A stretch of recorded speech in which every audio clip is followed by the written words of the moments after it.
Wrestling fans, promoters, wrestlers, and anyone who enjoys pro wrestling now have something new to be excited about. The Wrestling Fans International Association, the WFIA, is back. WFIA is an association that exists to promote, grow, and support professional wrestling throughout the world. Membership is free. Your membership includes a free digital bi-monthly publication of the Wrestling Fan News newsletter, association updates, voting privileges, and much more. Please go to thewfia.org, that's THEWFIA.org, and become a member today.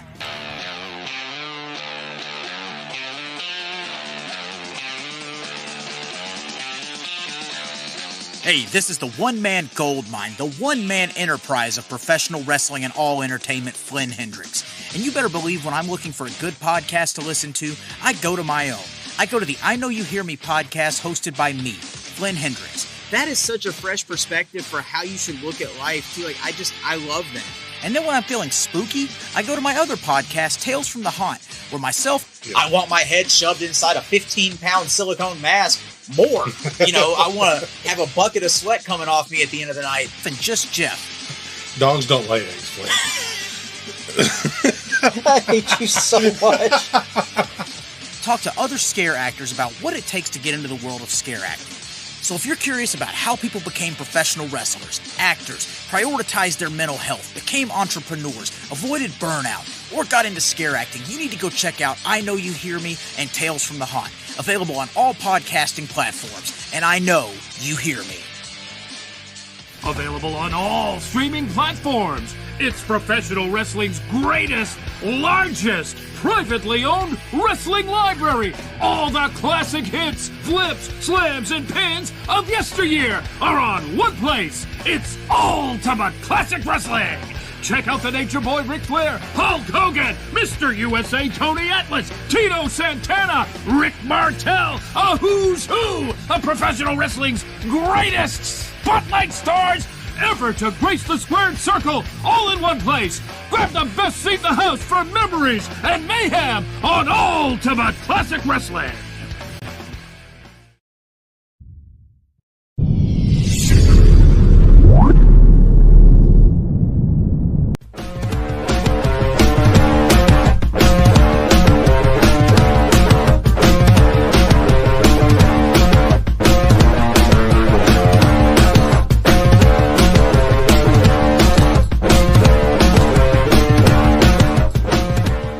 Thank you, everybody, for joining into the PWZ podcast. I want to welcome to the show Mario Savoldi and Brian Webster. How are you, gentlemen?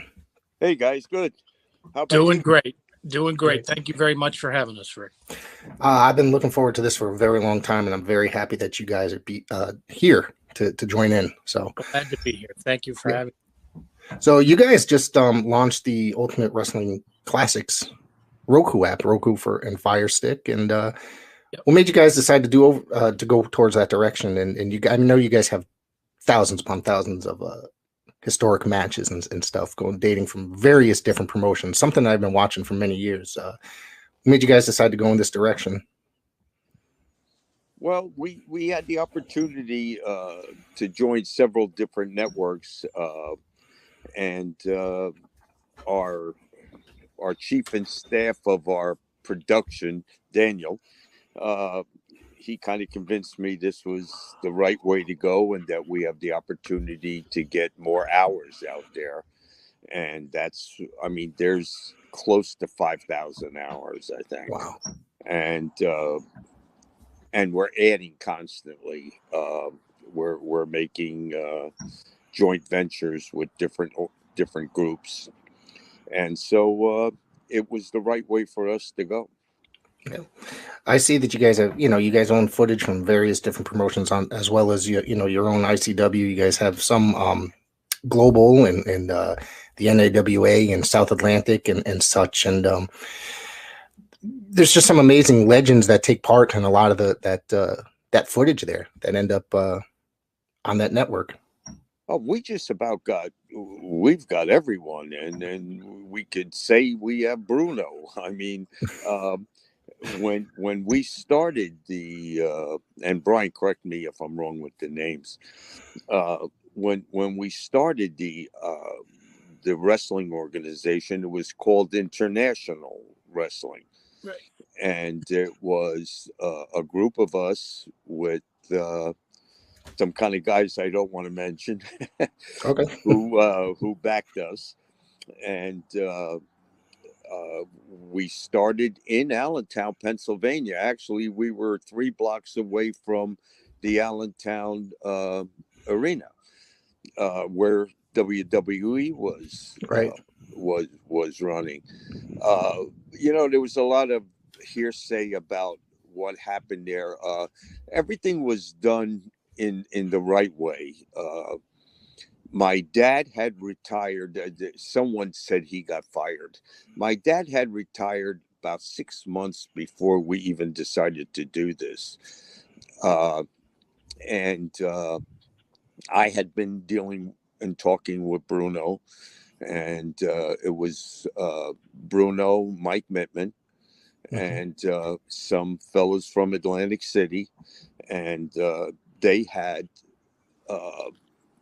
said they would invest in starting a new wrestling organization, in which we did. And we have the original tapes. I still do have those original tapes. There's like 12 of them, I think, and that's what Bruno doing the commentating with Mike Mittman. Right. And we haven't aired those yet. I think we aired one episode from that, and then from there, a few things happened, and the people from Atlantic City could no longer invest in our, due to their circumstances, could no longer invest into our television production. And if anybody's been in television production, when you're starting something this big, it takes a lot of money. And we had to, it was at that time that my dad got involved, and he made calls to 2 of his close friends, and that's how we got involved in the ICW. We got involved with the Poffos, who most people don't know, but my dad was Randy Savage's godfather.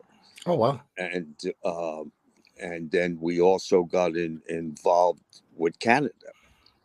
And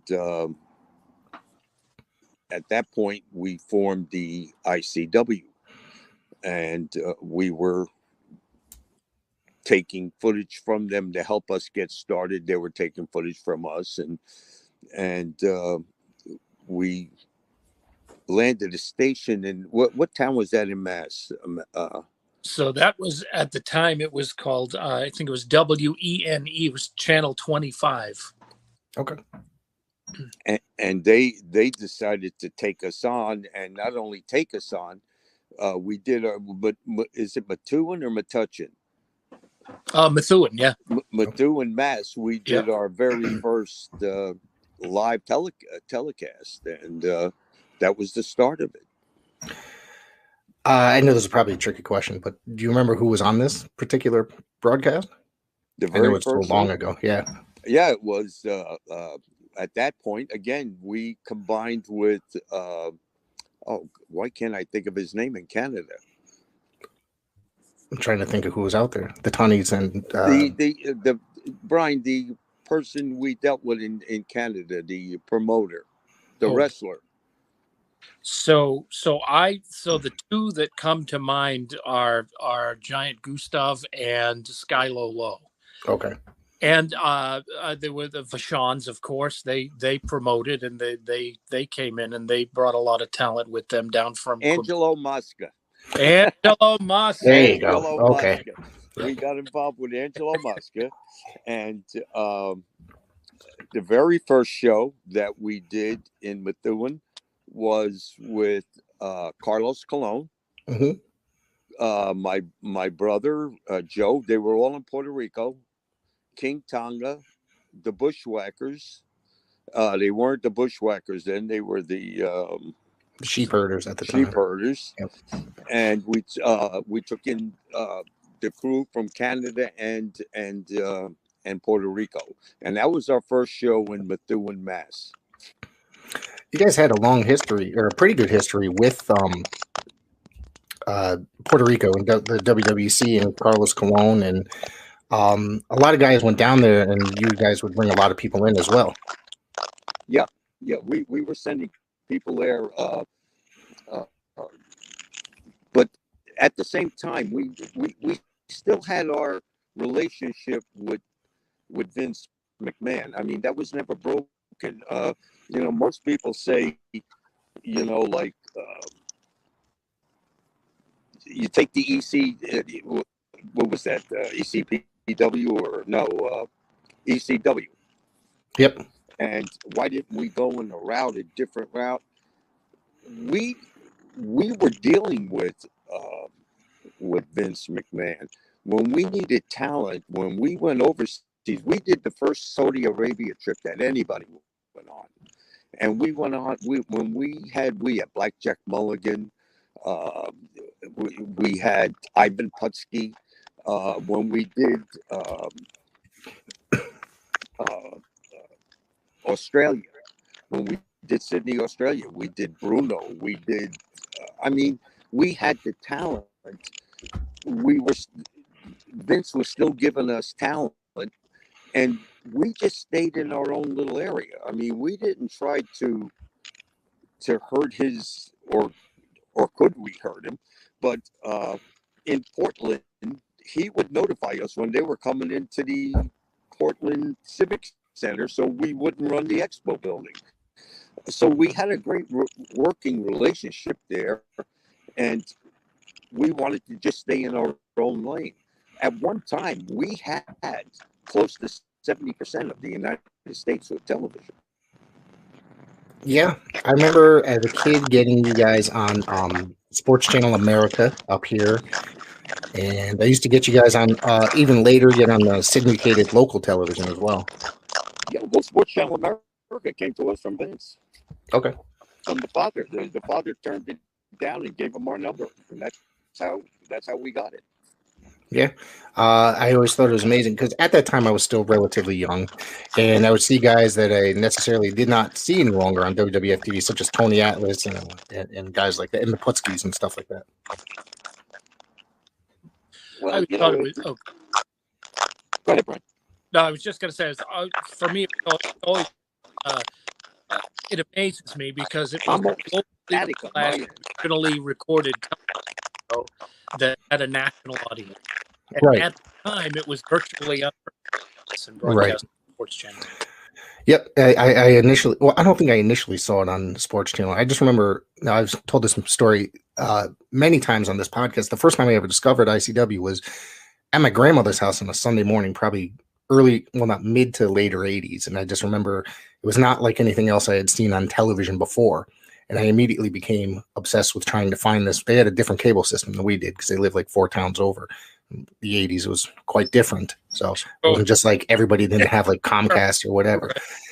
So I just remember becoming literally just like, I had no idea how to find it. And I didn't find it until however, like a year or so later on my cable system. We had Cablevision where I lived. And I just thought it was amazing because it was somewhat different than everything else I was watching on television at the time, such as WWF, the NWA, AWA, World Class, and stuff like that. I remember watching it. It used to be on Saturday nights at 11 o'clock on Channel 25 out of Boston. I was just a kid, and I can remember seeing guys like Dr. D, David Schultz, and Mario interviewing Dr. D, David Schultz, and that whole thing where Dr. D had just beat the guy up on 2020. John Stossel. Yeah. I'm like, oh man, please don't hit Mario, because these guys become your pals when you're watching them on TV. And I said to myself, someday I'm going to work there, and I did. So a lot of good memories from watching the TV. Like you said, Rick, a lot of it was stuff that you couldn't see anywhere else. It had a very different feel and a different flavor. It just came along, I think, at the right time. It was And- that pure wrestling, you know. Yeah, exactly. And through the different eras, there was different talent that would come in, international talent, I guess you could say. You know, you guys had like Onita came in at one point, you know, guys like from Puerto Rico and stuff like that. And so it was quite amazing, actually. It was quite amazing watch to exposure for them and someone like myself or yourself that exposure like to different kinds of wrestling. Right, exactly. Very, very unique. Yeah. And now we get to watch it on Roku on Ultimate Classic Wrestling. Yes. Yeah, and we're proud to announce that very shortly you're going to hear the voice of Mean Gene Oakland on our broadcast. That's awesome. What was he a part of? What was he on? Pardon me? Oh, what broadcast was he a part of that you're going to have? Or is it from the AW? Okay. Classic Wrestling. Yeah. Yeah. And I had subscribed to the app as soon as you guys put it up there, like probably the day of, and I sat there and I've been sitting there every time there's the new stuff that drops. I sit there for like the whole day. You know, you could really get lost. I do the same thing. You could really get lost in just all those memories come flowing back in. One of the things I really enjoy about it is you're not just watching matches, but you could watch whole episodes and you can watch angles unfold.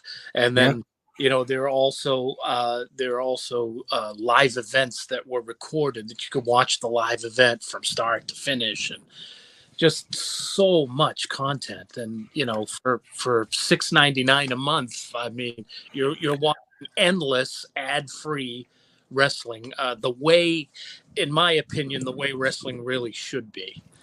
I agree with that because I am very traditional when it comes to the style of professional wrestling that I prefer. I still watch wrestling today. It's just I can be very critical about the modern product. I can't watch it. I can't watch it. Yeah, that's understandable. That's why I keep up mostly with like the independents that are in my area in Connecticut, because it's a little bit more interesting than watching like a Monday night or Friday night, etc. We work with a few independents around here. We work with Tommy Ferraro. I know Tommy. You know Tommy. We work with Tommy, and one of my greatest friends, Gino Caruso. We work with him, and they just put on great shows. I mean, you go there and you're seeing like it used to be. I mean, those guys work. I mean, you watch a match today, if you watch the first 10 minutes of the first match, you've seen the last 10 minutes of the last match. Right. They are identical. Yep. I mean, in 30 seconds, they've done 22 holes. You know, it's, you know, and fortunately for me,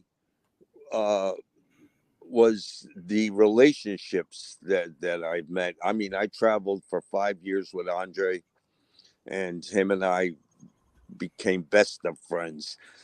But just that my dad's relationships in this business, I mean, going back to in the 40s and 50s, I mean, he wrestled in Tulsa. I mean, he was champion there for years, and meeting through him, we met Danny Hodge and all. We got people involved with us that, you know, like other people couldn't get to. I mean, like people, like you couldn't call Verne Gagne and get talent because Verne didn't want to bother with Vince. Right. But my dad could call Verne Gagne and get talent. I mean, Verne came in here for months and did whole big things with us here. Bill Watts. I mean, Florida, the Grahams and everything. I mean, they just goes on and on and on. Yeah. I mean, we probably got footage from every organization and their talent, and they're not just, you know, like they didn't just send us mediocre talent. I mean, they sent us their talent. Right. Yeah. And I mean, that's one of the things I want to get to is that you guys had Ric Flair on defend his belt at one point, or a couple points actually, once against David Schultz and once against Randy Rose on your shows. How did that all come about? Well, you know, in New Jersey, you could not operate a professional wrestling show unless you had a wrestling license. And there was only 3 of them. One belonged to a fellow by the name of Willie Gilzenberg, who grandfathered that over to the WWF at the time. Gorilla Monsoon, who is a very, very close friend of my family's, and my dad. And when the group got together, we dealt a lot with Carlos Colon. And when Carlos approached us saying that Jim Crockett, Bill Watts, Verne Gagne all wanted to come in to the Meadowlands, but they couldn't get a license. The state refused them a license. They said there was only 4 allowed. They weren't allowing any more, no exceptions. And that was a lot of politics there. Mm-hmm. They sat down with us. We made a deal, and we ran the first 3. I believe it was USA. It was called USA. Yeah. Yep. In the Meadowlands. Those were my shows. My dad's shows. Okay. We ran those shows. They were ours. And from that, we went over to Roosevelt Raceway, and we ran Ric Flair against Dory Funk at Roosevelt Raceway. And then we did a few towns in Massachusetts. I think Warwick was one with Ric Flair. And we had Rick quite a few times. Then later, I bought into the IWWA in Puerto Rico. And along with Savio Vega and Miguel Perez, and Victor Quinones and I were very, very close friends. And he invited me to Puerto Rico, and we start working together with Puerto Rico, and we took in Flair's son. And the deal there was that Rick was going to come in and do a thing if we would take his son. And that's where he really started. Those were really his very first matches. We never got to the point of Rick coming in. His son just didn't like Puerto Rico and was not good for him, and he moved on. He was a great kid. It was such a great loss to the family. I mean, the kid was just a really nice kid. Yeah. And it saddens the business to see somebody with that talent being lost so early, you know? Absolutely. I remember when that happened. It was very, very sad. And yeah, seen videos of him like recently at Flair matches, and it's just him, just the emotion there. You know, it's kind of emotional. So, I do want to ask you about certain announcers. You guys had Gordon Soley and Lou Thez commentate for you at different points. That's right. And how did that come about? How many people could say that? I mean, that's kind of amazing right there. I mean, yeah. Gordon Soley is the best to ever do it. Personal opinion. Ever. No offense, Brian. Ever. None taken, believe me. So I find that that's just amazing. Lou Thez is, of course, probably the greatest world champion to ever exist, in my personal opinion. Yeah. So you guys have had, let's see. I'm sorry, guys. You guys also did lots of shows with the AWA. One actually here in East Lyme, Connecticut, as well. I see that you guys are uploading it. It's coming soon to the network, and that one I'm really looking forward to, because anything that happens in Connecticut, the history. Kind of a New England history buff when it comes to professional wrestling, so I'm really looking forward to that, because I was kind of unaware of that show. Yeah, that was that was a great show. Sold out, people standing outside. You couldn't get in. It was a great show, and we did for several months. We were back and forth with Verne, and again, once we got going, we ran the talent through. We shot the angles. We finished the program, and then we would wait several months, and then we had some of the guys come back and refresh a program or go on, and another great bunch of guys we had were the Samoans. I mean, Sika and Alpha, forget it. I mean, they were like, Peter Maivia, all them guys, man. They were just superstars. I've had the opportunity to interview several guys that have worked with you, under you, such as guys from like the Sioux War Party. Oh yeah. What was his name? Is Alexander Santos was his name. I'm trying to think of not White Cloud, but the other guy, Dancing Wolf, or whatever. Wolf. Yeah, Dancing Wolf. Yeah. Do you have any memories of him? Oh, of course. Yeah, of course. Yeah, he was a tremendous guy. I thought it was an amazing conversation that I had with the guy. Not really, I mean, knowing much of his career outside of working for you guys. He did the best Tommy Savoldi impression that I had ever heard. There you go. You gotta be there at 3:00. I can't even do it, but he had Tommy spot on, and he'd have us all laughing all the time with Tommy's unique approach. Yeah, look, we had a unique crew. I mean, everybody respected everybody. No one that worked for us ever left with a pocket full of money. Mm-hmm. It just wasn't there. Right. But everybody knew what they were getting before they got there. They got paid most of the times before the matches even started. And everybody respected that because there was no baloney. There was no bullshit. It was just, this is the way it is. You take it or leave it. I mean, when you got superstars like Bob Backlund coming to you and Bob Backlund, very, very close with my dad, But I'll tell you, somebody who was probably the closest with my dad was probably Vince Jr. Really? Yeah, Vince Jr. and my dad traveled together when Vince just got involved. We basically got involved at the same time. And when Vince just come in, he was living in Boston, and my dad would have to keep going over to his apartment and giving him money because he was broke. And finally, when he got into the business, the father put him with my dad and told him, you're going to go with Angelo. You're going to run some New England towns. He's going to do. And he gave my dad had bought the territory of Maine, and Vince asked him if he would mind if he gave Bangor to Vinny. So my dad and Vinny split Maine, and the in-between town was Augusta, and Augusta Civic Center, whenever that ran, they would both run it together. They were partners in Augusta Civic Center.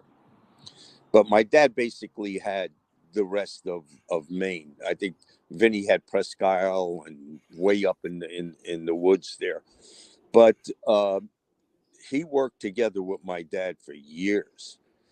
And probably when my father passed away, the most memorable phone call that I received, and we received from all over the world,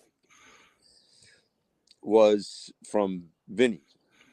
And he called me up and he said he had just done the announcement on TV that my dad had passed away. He announced it on, I think, Monday Night Raw or something, one of the programs. And he started crying. And we talked for maybe 20 minutes, and I still stay in touch with him. I still speak with him. We really don't talk that much. We text a lot. Yeah. But I still stay in touch with him, and I will never forget that day because it really showed how much he really cared for him. Yeah. I just want to bring this up randomly. So what do you guys think now that Vinny's been making the news a lot lately? And what do you think of the I guess the merger with Endeavor with WWE? Do you think that was, something that was coming, the sale eventually? As far as the sale,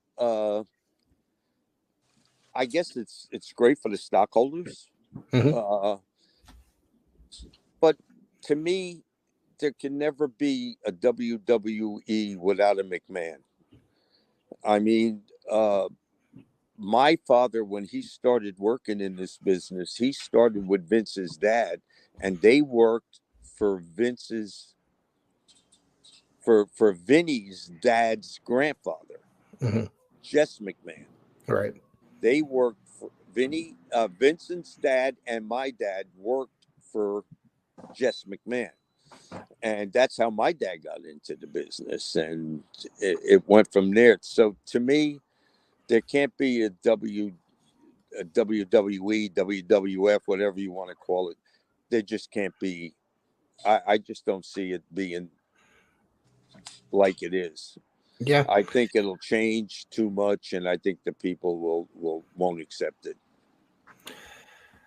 Well, I mean, it remains to be seen, really. I think I agree that there's probably months down the road that anything is like really going to happen, but we'll I don't think I think there's going to be too many crossovers between that, and probably going to try to corner both markets, but seeing that they're going to be related to the UFC and stuff like that. Yeah, when you start mixing that up, and they've tried that before, and it didn't work. I mean, it's been tried, and but for the stockholders, I think it's fantastic. Yeah. Yep. Okay. I want to know the. Let's see here. Oh, I want to know, how did you guys come up with the Undertaker's gimmick? If you remember the tag team, the Undertakers, that worked for you guys. Yes, yes. Sal and I can't think of the other one's name. It's not Vinny.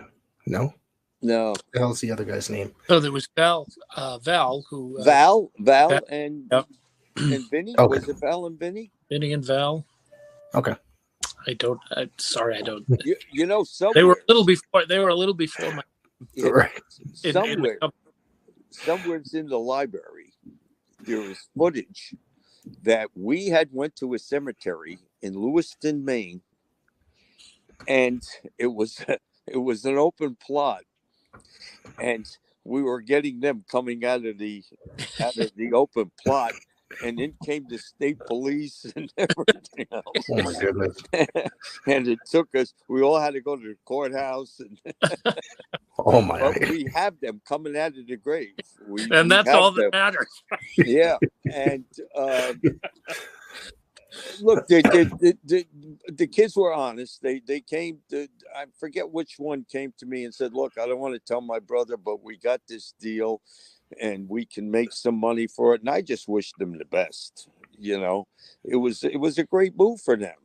And the only thing is, I think they got jerked around a little bit with the wrestling part of it, where they were promised more and didn't get it. As a tag team, they were going to be more highlighted with the WWF at the time, and it didn't work out for them. Right. What do you remember about Paul E coming in and then his abrupt departure, I guess you could say? Well, Paul E, I've always had a relationship with Paul E. He's always been okay with me, and he had called and asked if he could come to Kutcher's. And we were having a Noki there at that time. That was the show we were having a Noki. Wow. And I don't know what happened in the dressing room and with everything going on. It was not even important to me, but something happened between him and Tony Atlas, and I don't know what it was. And Tony was going to kill him, and he just left. Okay. And that was the end of it. But never heard anything more from him on it or Tony. So I really don't know the total details. I think Howard Rapp, who was my partner, he would know more because he was the one refereeing, I think, in the back. But something happened where Tony was going to leave or Paulie, and we got rid of Paulie because we couldn't afford to lose Tony. Right. Well, that's what I was going to ask about Tony. He became pretty much a mainstay in the head of the the face of the company, I guess you could say, for a long time. He was your champion and then he had that amazing heel turn, I thought. Yeah. Because you never got to see Tony Atlas as a heel. I thought it was amazing. So, and he was teaming with your brother Joe, I believe. Yes. At one point. So, how did that all come about, and how did you decide that he was going to basically be that face for you guys? Well, let me give you some history with Tony, because I go way back with Tony. Tony, we're with the WWF, and I get an opportunity to go over to Saudi Arabia, or actually was Bahrain and Muscat, Oman. And I got permission from Vince, and he gave me Tony, he gave me Tanaka and Fuji, and I mean, we had a great crew.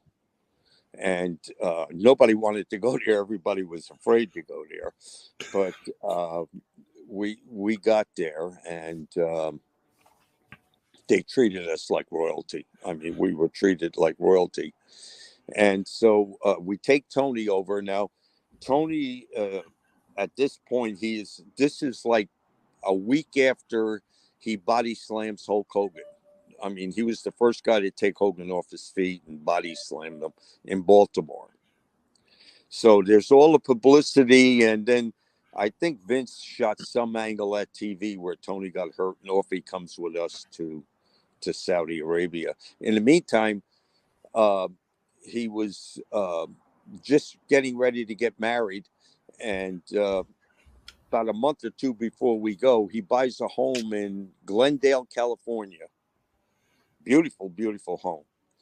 And he puts it in his wife and his future mother-in-law's name. And so we go to Saudi, and we get back off the plane, and he invites me, Tanaka, Fuji, all to his house. And we go there, and there's state police there not allowing him on the property because the mother-in-law owns it. And he lost the house. He lost everything. Wow. So Tony decides the best thing for him to do is to get out of the country for a while, and somebody made him an offer in South Africa. So he flies over to South Africa, and the promoter don't pay him. He beats up the promoter. They pull his passport. He's stuck in South Africa. They won't let him out of South Africa. We have to get a congressman by the name of Dean Gallo from New Jersey to get him on a special convoy plane to get him back to the United States. So Tony gets here. Now, Tony owes us a lot at this point, friendship-wise. And when Vince told him he was going to send him to Charlotte, I believe, and Tony really didn't want to go, and he asked Vince if he could just come with us for a while. And Vince Sr. said, yeah, go with them. And he became a major part of our company, and is still Absolutely. a very, very close friend. I was watching stuff earlier today before this, that stuff from 1995, and he was still a very important part of that company at that time. He was teaming with the Putskis against, I think it was the Border Patrol and Greg Valentine. Yep. I think that was at, Brian, if I'm not mistaken, that was Augusta Civic Center. That match took place. Brian? In the part of you there, Brian? I'm here. Yeah. Looks like you might. Okay. There you go. But I was saying the match with Putski and them, that wasn't at Augusta Civic Center. Yes, Okay. It was. That was a huge that was a big thing where that feud between Atlas and the Putskis was major. Yeah. Years later, of course, in the mid 90s, we shot the angle where Mr. USA became Mr. USA again. To this day, I still hear about how did Mr. USA pull off being the bad.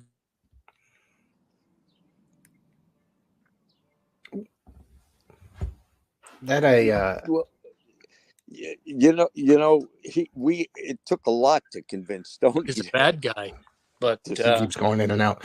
sorry, Yeah, I keep you're cutting. good. Okay. You're good. Yeah, it took a lot to convince Tony. You were saying, Mario? Yeah, it took a lot to convince Tony that he was going to become a heel. Yeah. He just didn't.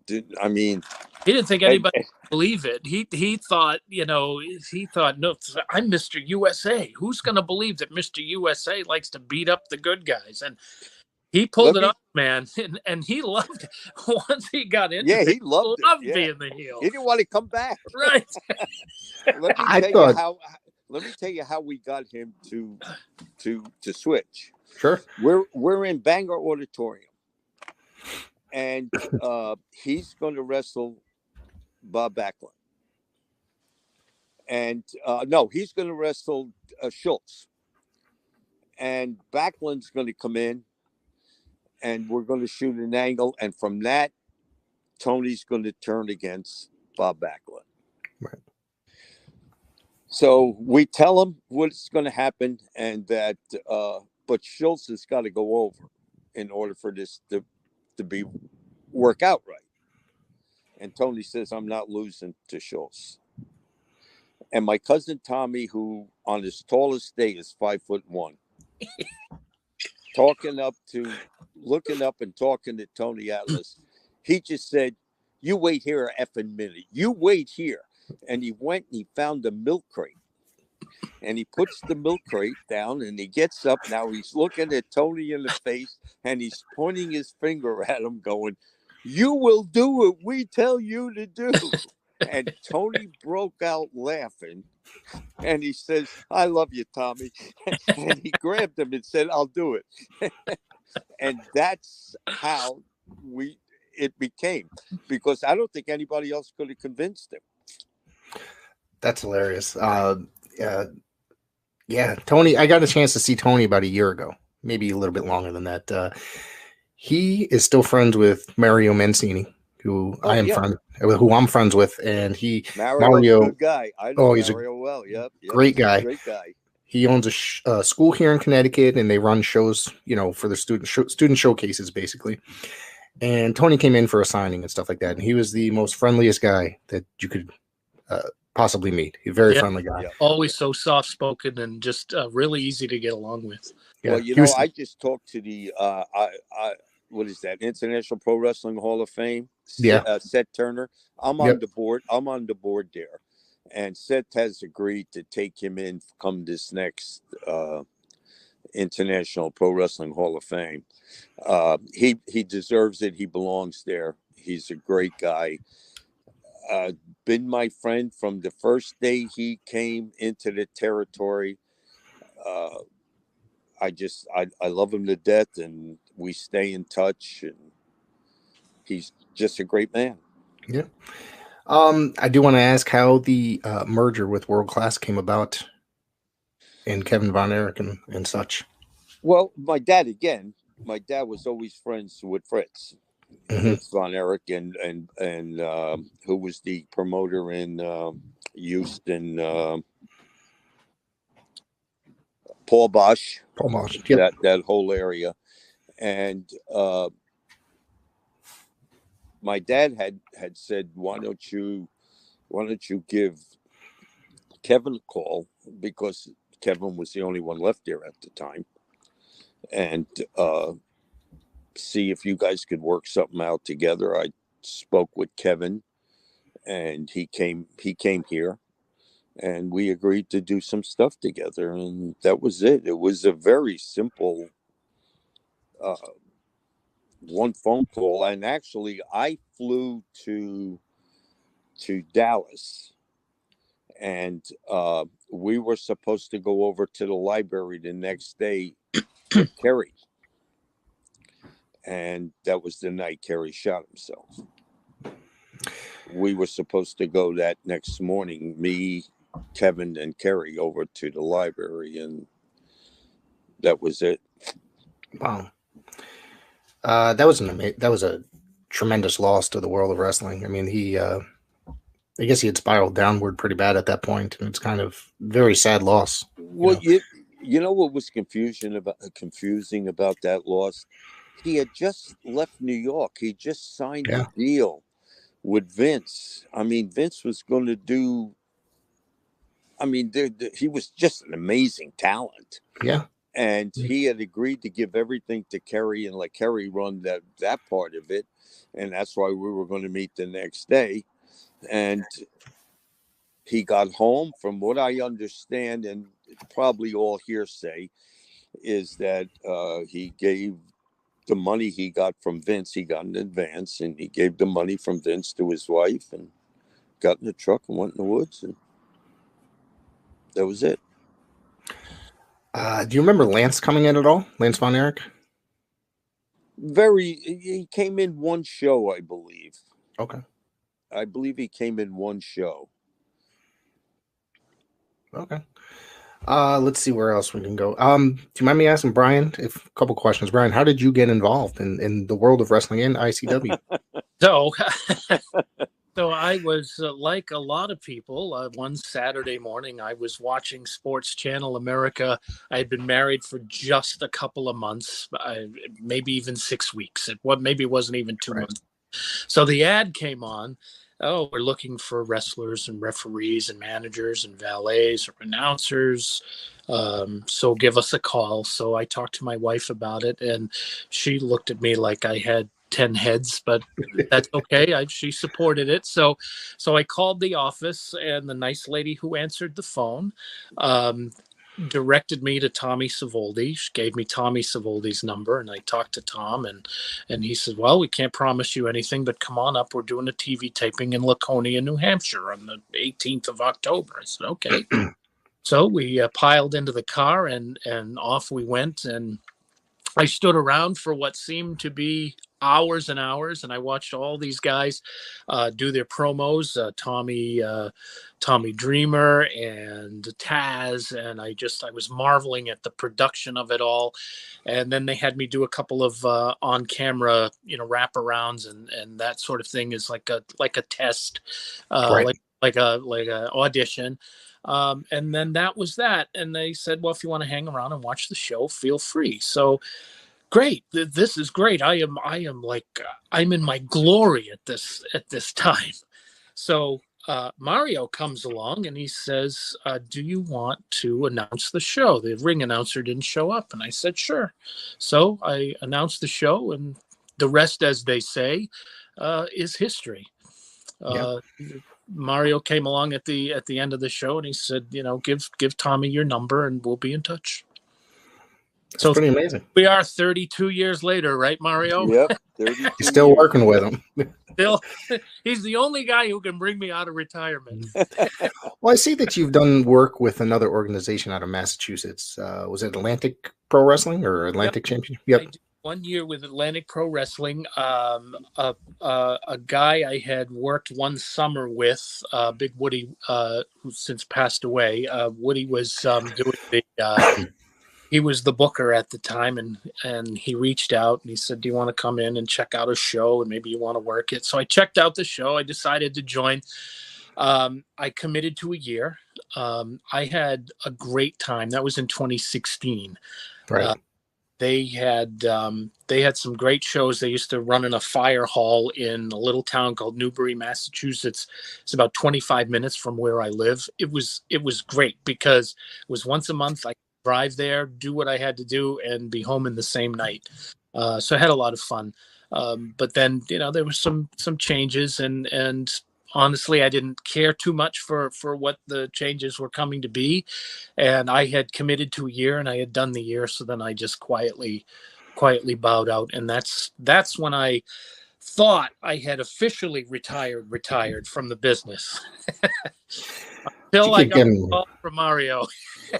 Yeah, well, I've seen some pictures pop up, recent pictures, I should say, of you guys on the IWCCW board on Facebook every now and again. So I'm just like, damn, That's pretty cool, man, that you keep getting sucked in. Wrestling's one of those things you can never fully leave. Once you're in, you can never get out.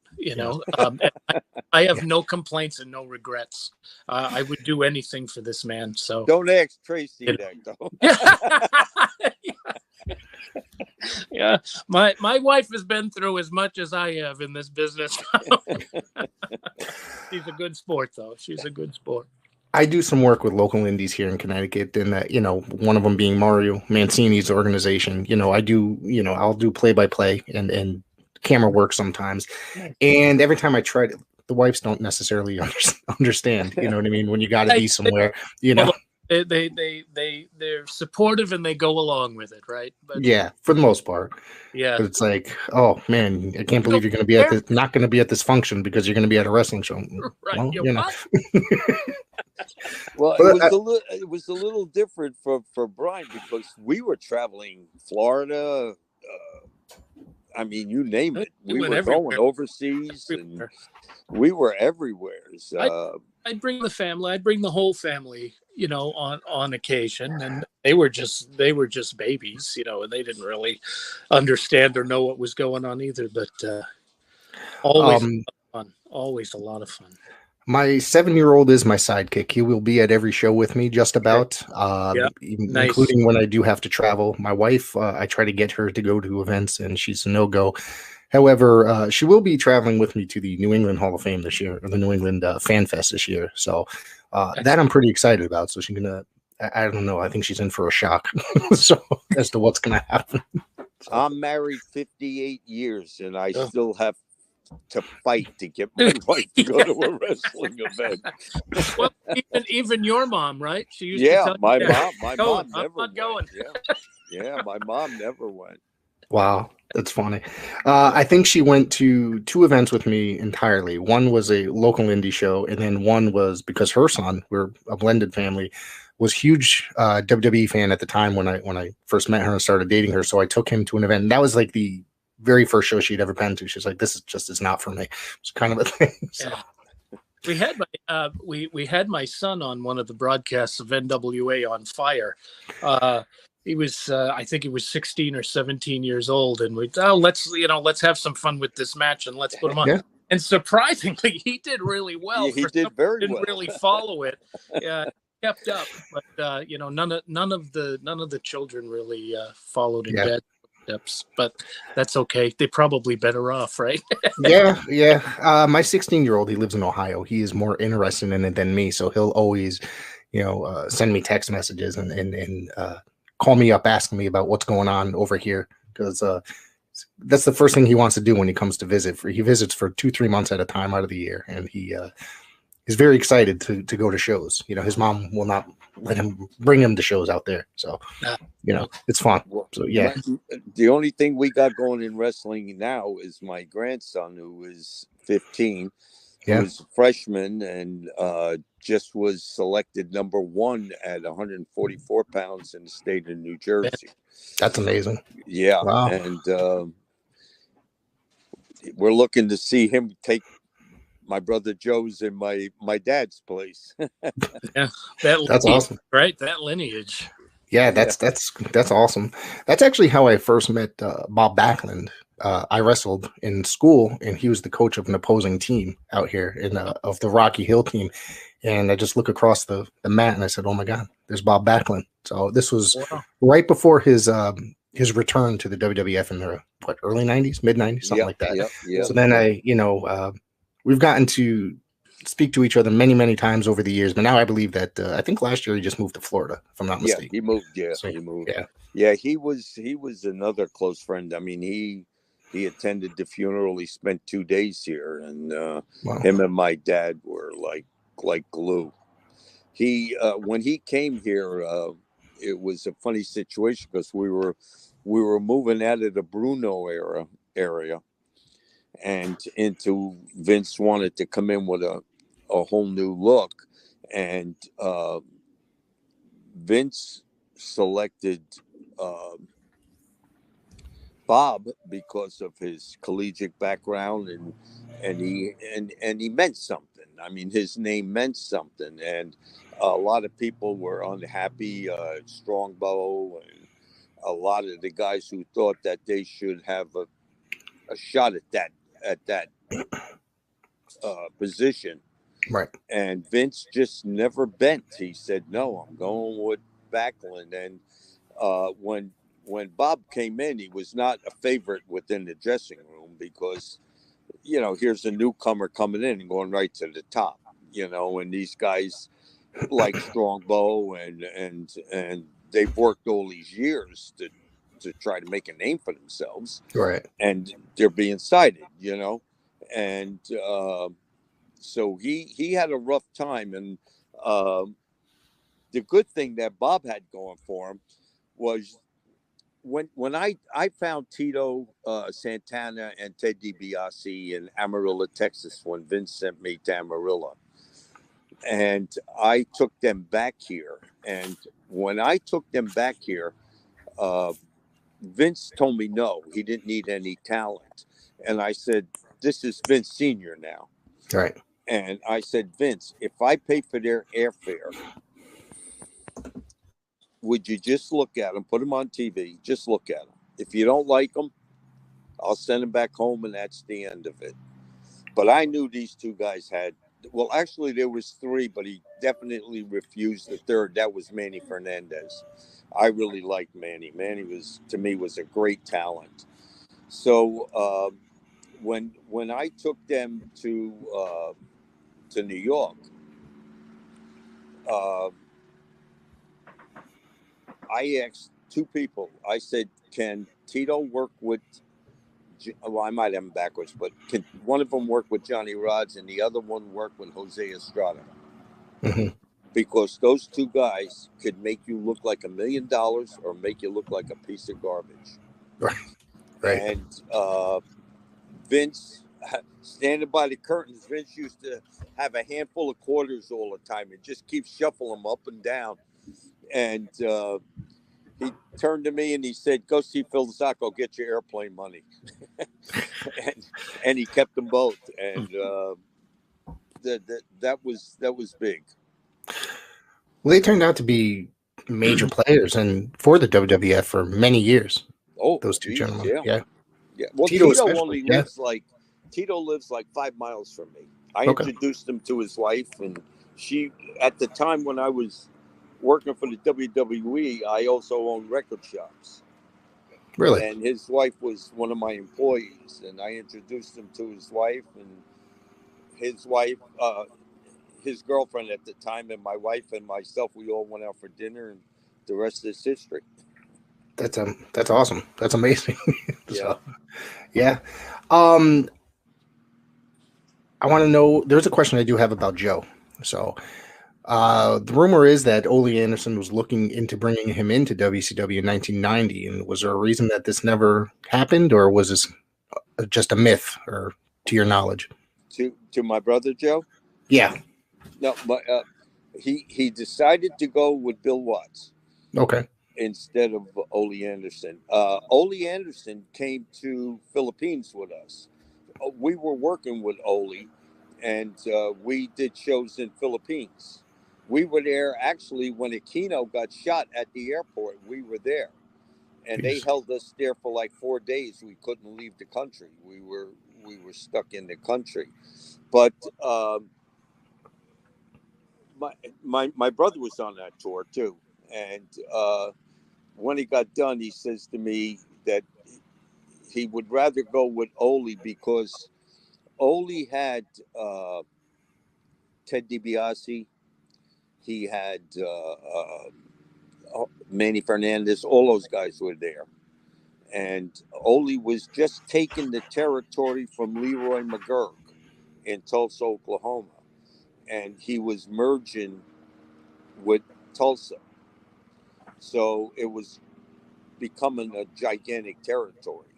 You mean Watts? Bill Watts. Yeah, I'm sorry, Watts. Yeah, yeah. And he was merging it with Oklahoma, and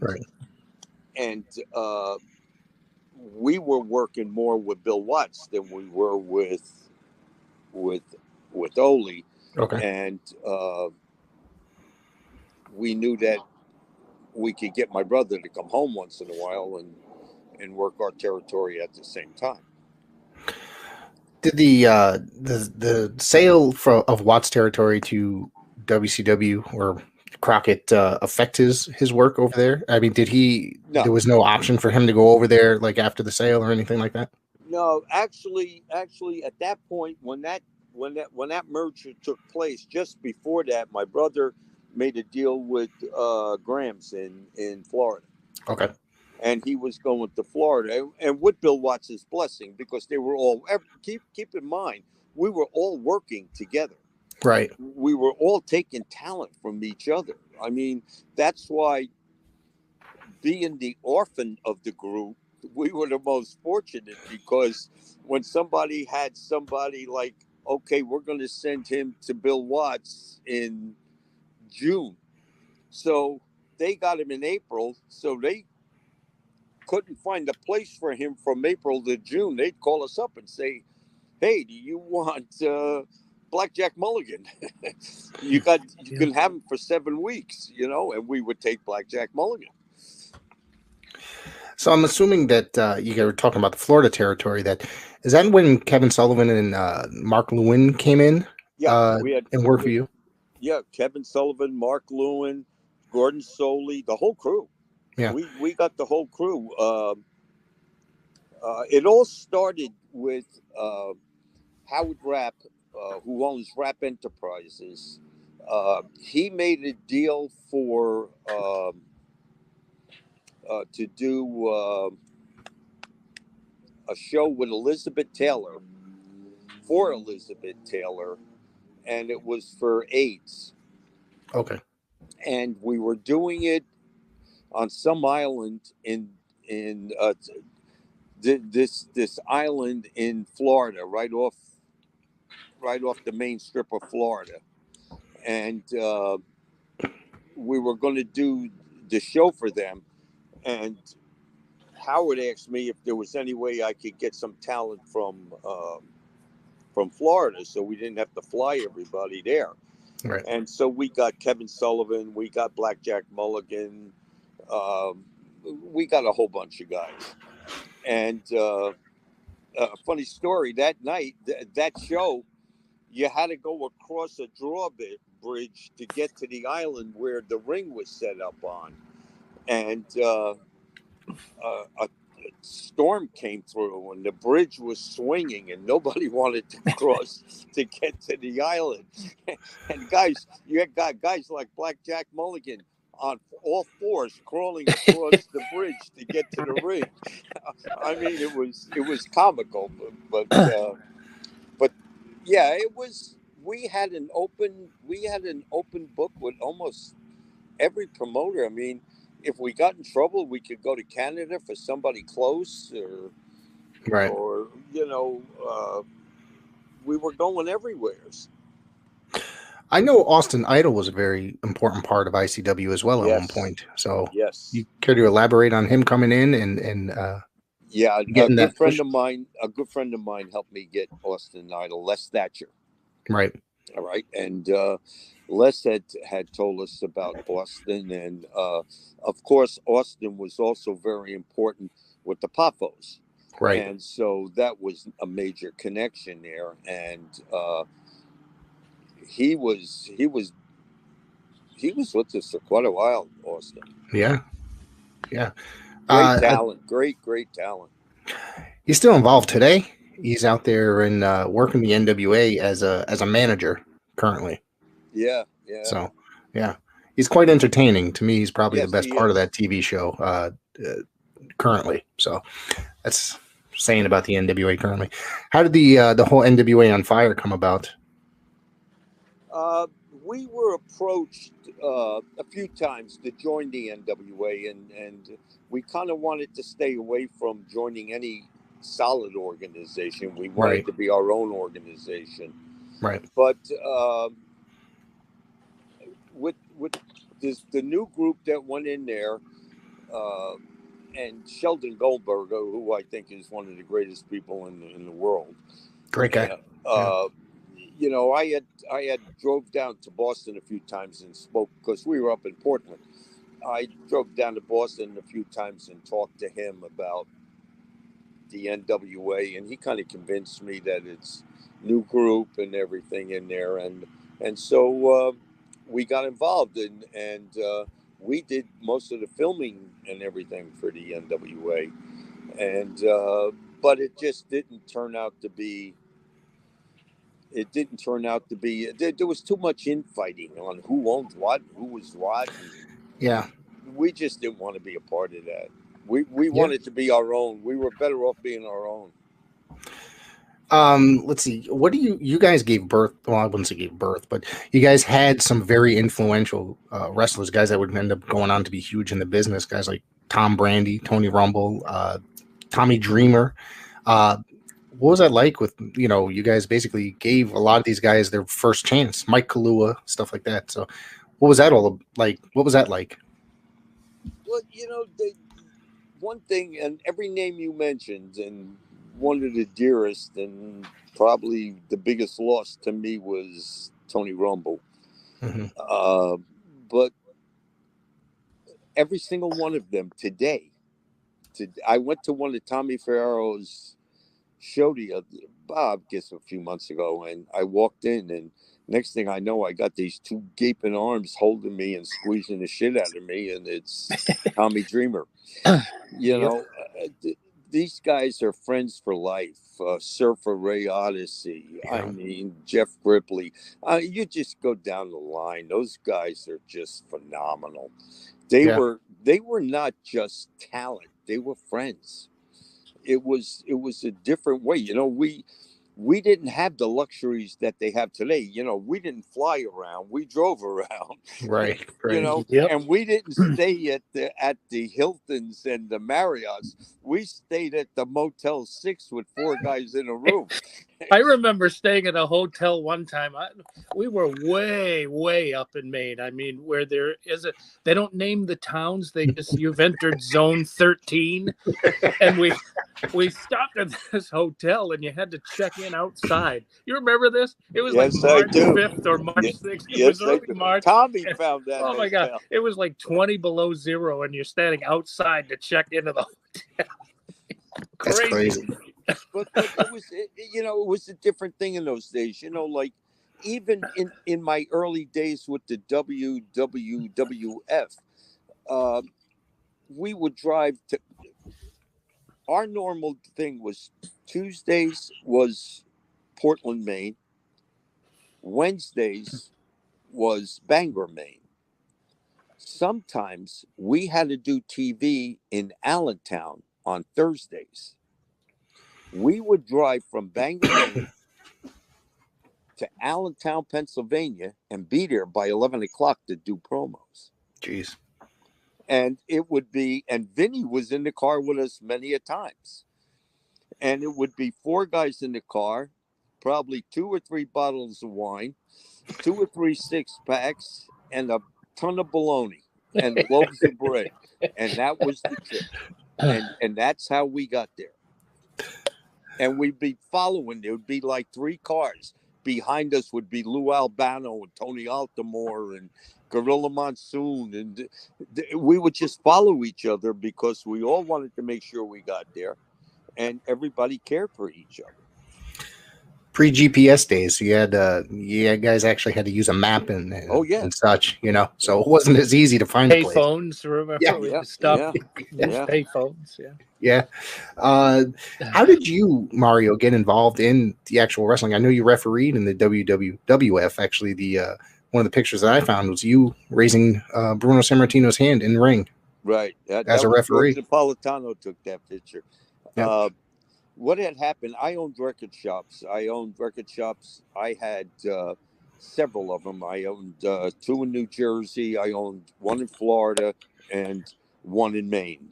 And that was my business, records and tapes. And Sam Goodies, who was a major record distributor, I had the rights to go into a major mall in New Jersey, And the owner of the mall, whose son was a friend of mine, his son says, we're going to sign a contract for you to come into this mall, but we're going to have you have exclusive rights to all record and tape sales. So I was the very first person to sign the lease. Well, in comes Sears and all the different people. They all sign leases, but they find out they can't sell records. And at that time, Sears sold records, J.C. Penney sold records, everybody sold records and tapes. Mm-hmm. But Sam Goody's tried to get in and couldn't get in because I had exclusivity. So we sold the lease, but when selling the lease, I knew if I sold the lease to them, that my stores in New Jersey would be put out of business because they would kill me. Yeah. So I made a deal that they had to buy everything, and they bought Florida, they bought everything. So with that, my dad says, come with me. And I went with him, and we went to North Attleboro, Mass. And it's a snowstorm. And there used to be two old guys, Coogie McFarlane. Oh, where'd he go? Did his battery die? I know. Wonder if his battery died. Nope. Oh, there he is. There he is. There used to be two old guys, Coogie McFarlane and Pinky. And Pinky was the referee. Well, Pinky wasn't feeling good that night. So my father said, put his shirt on and go in the ring. I said, what do I do? He said, just walk around the ring. And and my very first match is Joe Turco and Baron Cicluna. Okay. Now, if you want to get into a match where you know they're gonna do everything they can to screw you up, those two guys, or what do you call? And Joe Turco's walking in, and Coogie McFarlane's the announcer, and he's going, Joe Turco from Catania, Italy. And Joe Turco was going, I'm not from Catania, you stupid son of a bitch. And I'm in the ring, and I'm going, what is going on here, right? And I'm looking for my dad. What do I do? What do I do? And Baron Cicluna, they go down, and Baron Cicluna grabs me and pulls me in. He goes, when I say count, count. And that was my very first night in refereeing. But I enjoyed it. I enjoyed it. I got to referee Madison Square Garden, Philadelphia Spectrum, Boston, all the big major what do you call it? But then Vince Sr. At Allentown, Pennsylvania, says to me, I want you to help me up front, because their office was right behind where you sold the tickets. Mm-hmm. And he wanted me to sell the tickets because he needed Phil Zacco, who was his right-hand man, to be in the office with him. So I start selling the tickets. The next thing he says, your father's taking a few days off. Take charge of it. And I went up to Maine and ran the shows, and that was it. And when did you leave there? 1981. Okay. I left. My dad retired the beginning of 81. I left like in the middle of 81, and that's when we formed the Championship Wrestling. Okay. And or International Wrestling, actually. And that was with Bruno and Mike Mittman and the three undesirables. You guys also had Les Thatcher working with you as well for commentary. Oh, yeah. Yeah. We still stay very close on the internet. We talk at least once a week on the internet. Yeah. And the same with like through my dad, I got to know the Curtises and Bruiser Brody's wife. I mean, funny story with Bruiser Brody and Henson come into the territory, and they come into Portland, Maine as their first night, and it's a blizzard. And my dad and I are coming back from the expo building. We just got done with the show. And we get out of my dad's car, and my dad sees this van with the lights on in it. And he looks at the plates, and it had Minnesota plates on it. And he goes, "Is that the boys?" He goes, "Go over and check the van." So I went over, I knocked on the door, and now I don't know if you remember Stan Henson. I mean, he scared the shit out of anybody. And his head comes to the window, and oh shit, right?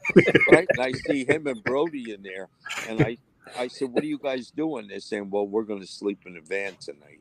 Well, apparently coming into the territory, they didn't have any money. So my dad says, "You get them out of the van, tell them they got rooms in the hotel." So my dad took care of that. And Bruiser Brody, we go to a show that the Von Erichs, not the Von Erichs. We go to a show in Jersey, and some guy is running it down South Jersey. And we get there, me, my dad, and Tommy, we get to the show. Now, the guy doesn't realize he's renting my ring. That's how he's putting a show on. But we get there, and the only reason we went there, my dad wanted to see Brody. So we get there, and we go walking into the dressing room, and in comes this little short guy, and he goes, "You guys get out of this dressing room. You don't belong in this dressing room." And Brody just picked him up by the shirt. And he said, "You don't talk to Mr. Savoldi like that. Do you hear me? You don't talk to him." So we put him down, and he gave us all kinds of garbage and everything. Tommy goes outside politely, and I don't know if anybody remembers Abe Lincoln. Yeah. Abe Lincoln used to be the ring guy for WWE and then became the ring guy for me. My cousin Tommy goes up to Abe Lincoln. Place is sold out. He says, "Take the ring down." This is before the show starts. So here the people are sitting in the bleachers. I see the guys up there undoing the rope, bundling them up. The guy comes running out. "What are you doing? What are you doing?" Tommy goes, "You talk to my uncle like that? You think you're going to use his ring? You're out of your mind." But my dad made us put it back. I just watched a Bruiser Brody match, him coming into the territory where he basically killed Tony Rumble in a match. Tony looked very young at the time. This must have been really early on in his career. That was Tony's idea. Yeah, that was also Tony's. I believe that was Tony's first match. Yes. Okay. If I'm not mistaken. Yeah. Tony says, "Don't put nobody in there. Don't sacrifice nobody. Sacrifice me." And that's what he wanted. Yeah. I know you worked side by side by him, Brian, right? For many years. I know you guys hosted the program together from the studios and such. And I think you did play by play with him, if I'm not mistaken. I did. Yeah. So what was it like? I've interviewed Jason Rumble at one point, and he had so many great things to say about Tony. And what was it like working with Tony? So we both Massachusetts guys. I would go down on the days we were doing TV studio shots. I would go down, pick Tony up, drive up to Maine, do what we had to do, drive home. I probably learned more about the business from Tony in those rides from Revere to Lewiston and back again than at any other time in the business, save for the things that Mario and Tommy taught me over the years. He was an idea guy. He was a student of the game, I guess you could say. Right. Nobody I know more knowledgeable and more into what he was doing than Tony. The last conversation I had with Tony, he actually he was going to come back to work with us. If you recall, Mario, we were doing we were doing TVs back in Portland, and he was going to come in, and I talked to him. about, I don't know, 3 or 4 days before he passed away, and was really excited to get back into it again and to be working together again. And I was really looking forward to working with him. And then, we lost him at way too young. I think he was 43 years old. It was a Something like huge shock. Great guy, great promoter, so talented, entertaining on the mic, entertaining on camera, just a really, really great guy that we lost too happy early. I got to wait too early, and I'm really happy I got a chance to meet him and work with him. He actually was directing the promos the day that I started. Okay. So in a roundabout sort of way, he also got me my start in the business. Yeah, I used to hate to say anything to him, because whenever I would say something to him, he would get a pad and write and write. Yeah. And right. And next morning, next morning he would, well, I got 8 pages. Which one do you like? Yeah. Oh, very disciplined when it came to putting the shows together. Oh, well. He just, everything was he had perfect. it all laid out weeks in advance. Yep. Wow, that's amazing. That's amazing. Did you guys get to witness him, with the Century Wrestling Alliance and the NWA New England at all? I know at one point in time they became kind of like the big indie, I guess, in the area in the Northeast. I saw a couple. I never attended a show live. I saw a couple of the shows. Again, very well put together. Had a good mind for what looked good on television as well, right? And how to set up television, which I would say that he learned from you, Mario, and brought it to the level that he wanted it to be in his own promotion. But yeah, a lot of guys went. He had a lot of great talent go through that organization as well. And he would call and ask if he could use somebody. He was, we stayed in contact all the while when we went our own ways. And one of the greatest phone calls I got, but it was the sad one at the end, was when he had called me up and said, "You think you could take an old guy back?" And I said, "Tony, this door is open at all times for you." And we were looking forward to that. Yeah. Wow. I was looking forward to that. I mean, who knows what could have happened? I mean, the guy had an amazing knowledge for the business of professional wrestling. A lot of the stuff that he did was truly amazing. You know what I mean? And he had a from what I understand, a knack for utilizing local talent and making them shine. You know what I mean? Yeah, he knew how to. He knew how to get somebody across. Yeah. He knew how to make somebody who the person who didn't know what he was doing, he could show him what to do. And that was important. Yeah. The Undertakers were these 2 gigantic guys that nobody ever wanted to use. And look what he did with them. He did that with several people. I believe he was paired. Was he paired with Tony Atlas at one point? Yeah. Call me crazy. Yeah. Okay. Yep. All right. So sorry, my memory is a little fuzzy. I'm getting older. You might be crazy, but not.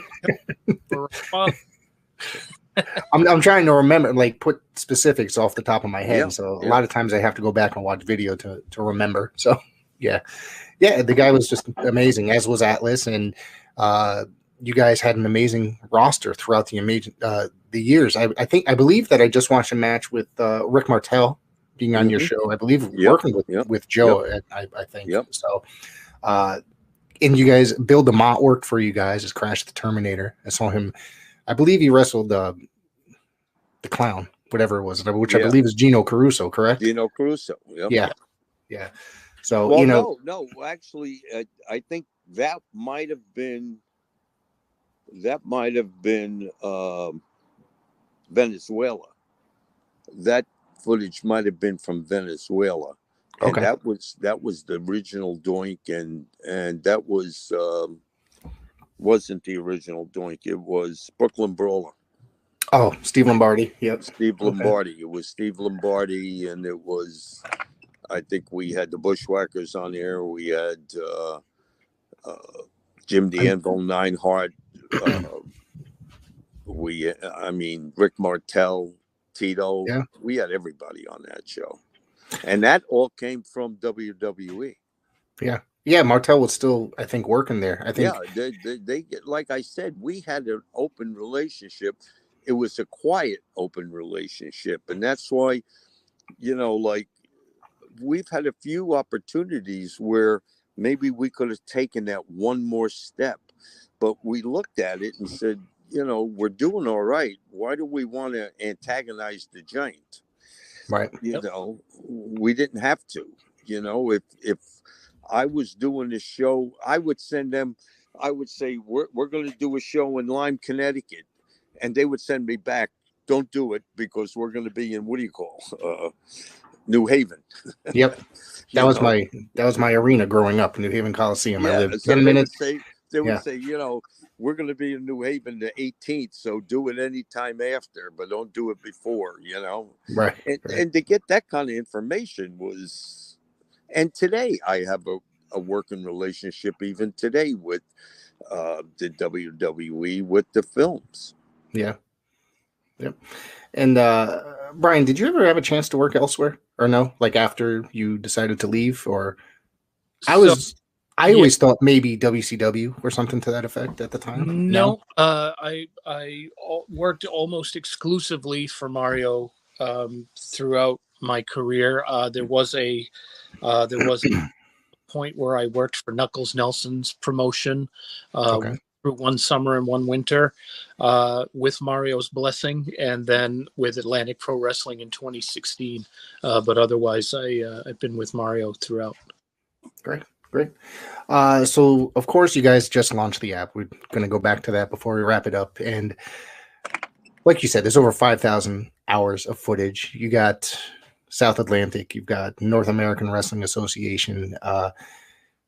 There's global footage. There's some world-class footage. There's some Wild West. Yeah, Wild West Wrestling. Yep. Wild West. So it's you guys. I know that you guys just launched, the Roku and Fire Stick. Now I believe that you guys are going to have Android and Apple coming soon, and possibly a web browser app as well.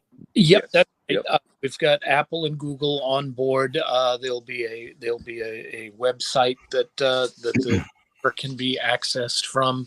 The 5,000 hours continues to grow. We've got stuff coming from Dick the Bruiser and the original Sheik. You name a territory and you name a star, and you're likely going to be able to watch them on the network. We also just acquired some. I'm going to call it London type wrestling, where they do rounds, not falls. Right. And we just acquired that, and it's interesting because it's got guys like Tito and Teddy DiBiase doing rounds, not a whole different type of wrestling, and we are merging with a company in London, and it's going to be a company in London and Ireland. We're merging with the two companies. I do want to ask. There is one question that a fan sent in, that there was a rumor, or that that Vic Steamboat had teamed up with Ricky at one point for a show. Is this? Did Ricky come in at all? They were on the same show, but they didn't team up. But he did. They did come in. Okay. Well, Ricky worked for us again at the when we did the USA. All those shows, we had the New York license and we had the New Jersey license. So those shows are all mine or all ours. And we did the Raceway and we did all different parts of New York. The Catskills, we used to be in the Catskills constantly. We were in the Catskills. I mean, we would do 2 or 3 shows there a year at Kutcher's. Wow. Yeah. I want to thank you guys for coming in. I want everybody to go check out the app, Roku Fire Stick. Of course, look for the phone apps coming soon. Brian, Mario, thank you. Is there anywhere that people want to reach out to you guys that they can get in touch with you? Yeah, they can just contact us on our Facebook, Savoldi Library. Same. Right, same. And thank you very much, Rick. Yeah, thanks. This was great. Thank you very much. Yeah, thank you. And I really thank you guys, because this was something I really wanted to do for a long time. And